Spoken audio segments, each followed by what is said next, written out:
Hello student, स्वागत है आपका अपने चैनल वाईफाई कैंपस में। स्टूडेंट, जैसा कि आपको टॉपिक देख के समझ में आ गया होगा कि आज हम लोग प्रोडक्शन पॉसिबिलिटी कर्व को देखने वाले हैं। बेसिकली प्रोडक्शन पॉसिबिलिटी कर्व होता क्या है? स्टूडेंट्स, प्रोडक्शन पॉसिबिलिटी कर्व को हम लोग दो तीन नामों से जानते हैं। पहला है प्रोडक्शन पॉसिबिलिटी फ्रंटायर, इसे हम लोग प्रोडक्शन पॉसिबिलिटी फ्रंटायर को भी कहते हैं, या फिर इसे हम ट्रांसफॉर्मेशन कर्व के नाम से भी जानते हैं। स्टूडेंट्स, जैसा कि आप समझ पा रहे होंगे, प्रोडक्शन की पॉसिबिलिटी बताने वाले कर्व को ही हम लोग प्रोडक्शन पॉसिबिलिटी कर्व कहते हैं। स्टूडेंट्स, हमारे पास इकॉनमी के अंदर रिसोर्सेस लिमिटेड होते हैं और इस लिमिटेड रिसोर्सेस को हम बेटर यूटिलाइजेशन, ऑप्टिमम यूटिलाइजेशन कैसे कर पाते हैं, इसको स्टडी करने के लिए हमने एक ग्राफिकल मेथड यूज किया है, जिस ग्राफिकल मेथड को ही हम लोग कहते हैं production possibility curve. Students, production possibility curve basically show क्या करता है? Students, it shows the different combination of two goods with the given resources and given technology. मतलब क्या हुआ? प्रोडक्शन पॉसिबिलिटी कर्व दो वस्तुओं के वैकल्पिक संभावनाओं को प्रकट करती है। जैसा कि यहाँ लिखा हुआ है, उत्पादन संभावना वक्र वह वक्र है जो दिए हुए साधनों एवं तकनीकों के आधार पर दो वस्तुओं के उत्पादनों के वैकल्पिक संभावनाओं को प्रकट करती है। स्टूडेंट्स, कोई भी जब हम किसी भी थ्योरी को पढ़ने जाते हैं, किसी भी कॉन्सेप्ट को हम लोग पढ़ते हैं, तो वो स्टूडेंट्स वो कॉन्सेप्ट एजम्पशन बेस्ड होता है। तो उसी प्रकार प्रोडक्शन पॉसिबिलिटी कर्व की भी कुछ एजम्पशन है। तो आइए पहले बात करते हैं उन एजम्पशंस की। स्टूडेंट्स, पहला एजम्पशन लिखा हुआ है रिसोर्सेज आर लिमिटेड। स्टूडेंट्स, हमें यहाँ पर एक चीज़ मान करके चलना होगा कि जो भी हमारे पास रिसोर्सेज हैं वो क्या है? लिमिटेड है, ना ज़्यादा है ना कम है, वो बिल्कुल और बिल्कुल लिमिटेड है। सेकंड हमारा एजम्पशन है रिसोर्सेज आर फुल्ली यूटिलाइज्ड। मतलब जिस भी रिसोर्स को हम लोग यूज करेंगे उस रिसोर्स को हम लोगों को कम्प्लीटली यूज करना है, जो भी हमारे पास गिवन है रिसोर्सेस। इसके अलावा हमारे पास इसके अलावा हमारे पास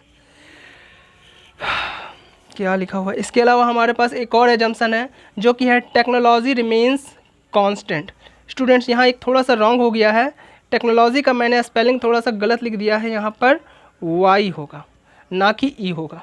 तो यहाँ पर आप थोड़ा सा इस चीज़ को ध्यान रखेंगे, हो जाता है कभी कभी स्पेलिंग मिस्टेक। तो हमारे पहले हम लोगों ने क्या देखा? रिसोर्सेस आर लिमिटेड, हमारे पास जो रिसोर्सेस हैं क्या हैं? लिमिटेड हैं।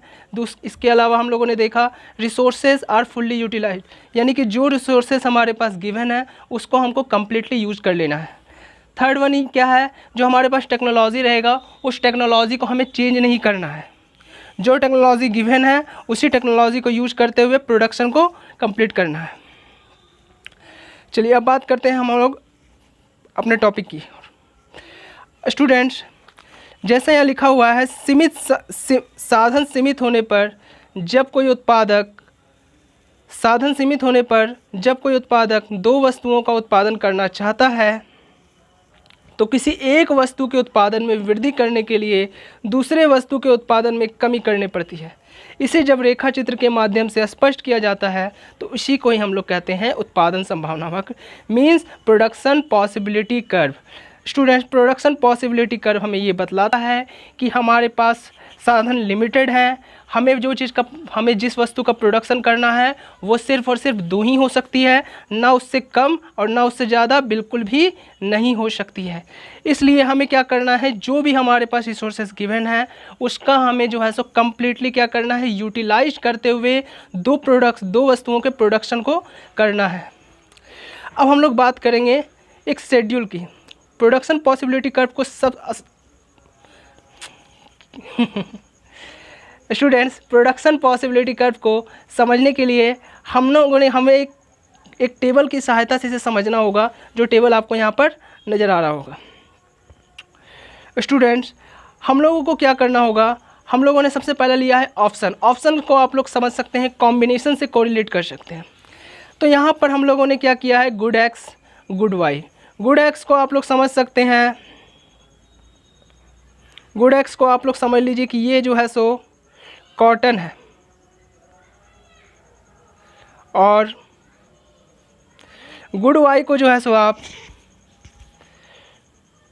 वीट समझ लीजिए, गुड वाई को आप वीट समझ लीजिए।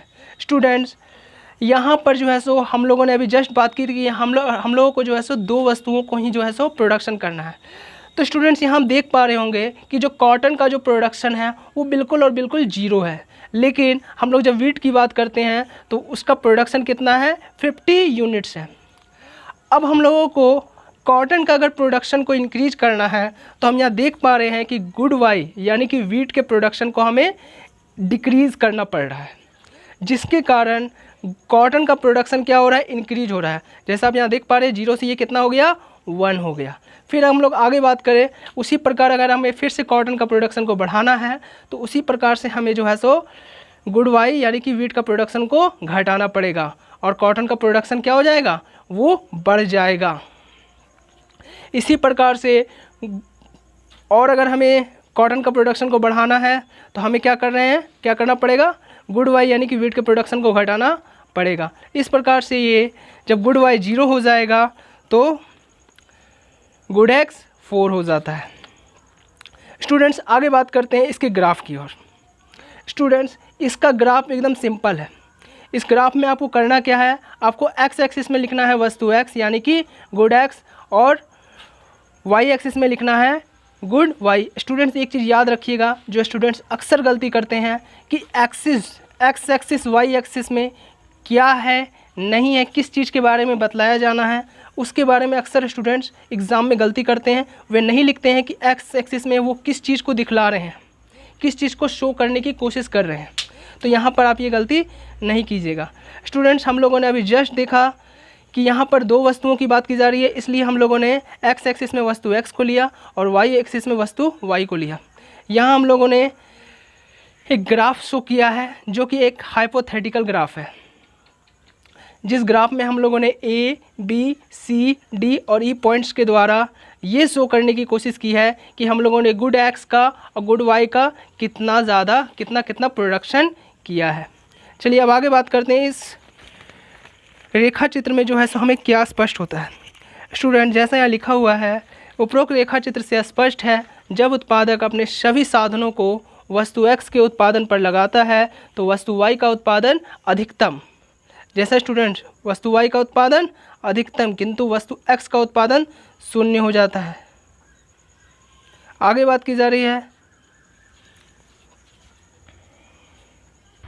स्टूडेंट्स, इस ग्राफ आपको एक बात स्पष्ट हो गई होगी कि ये ग्राफ जो है सो जो हम लोगों ने प्रोडक्शन किया है, जिन कॉम्बिनेशंस को लिया है उस कॉम्बिनेशंस के जो है सो इस ग्राफ में जो है सो अच्छे से हम लोग point A, point B, point C और पॉइंट डी और पॉइंट ई के माध्यम से स्पष्ट रूप से स्पष्ट कर सकते हैं। ये ग्राफ हमें बतलाता है जब किसी एक वस्तु का उत्पादन को हमें बढ़ाना है तो हमें दूसरे वस्तु का उत्पादन को घटाना पड़ेगा। तो स्टूडेंट्स इस तरह से हमारा प्रोडक्शन पॉसिबिलिटी कर्व ख़त्म होता है। स्टूडेंट्स प्रोडक्शन पॉसिबिलिटी कर्व बहुत इंपॉर्टेंट टॉपिक है आपके एग्ज़ाम पॉइंट ऑफ व्यू से, इसलिए इस टॉपिक को जो है सो आप VVI करके चलिएगा, बहुत ज़्यादा इंपॉर्टेंट है। लगभग हर साल पूछा गया है और ये एग्ज़ाम में लगभग 4 मार्क्स का अक्सर आता है या 6 मार्क्स का आता है। तो इस टॉपिक को जो है सो आप इम्पॉर्टेंट करके चलिएगा। चलिए थैंक यू स्टूडेंट्स। ये टॉपिक अगर आपको ये लेक्चर अगर आपको बहुत अच्छा लगा हो तो प्लीज़ इस लेक्चर को जो है सो लाइक कीजिए, कमेंट कीजिए, शेयर कीजिए और सब्सक्राइब करना तो बिल्कुल भी ना भूलिए। Thank you.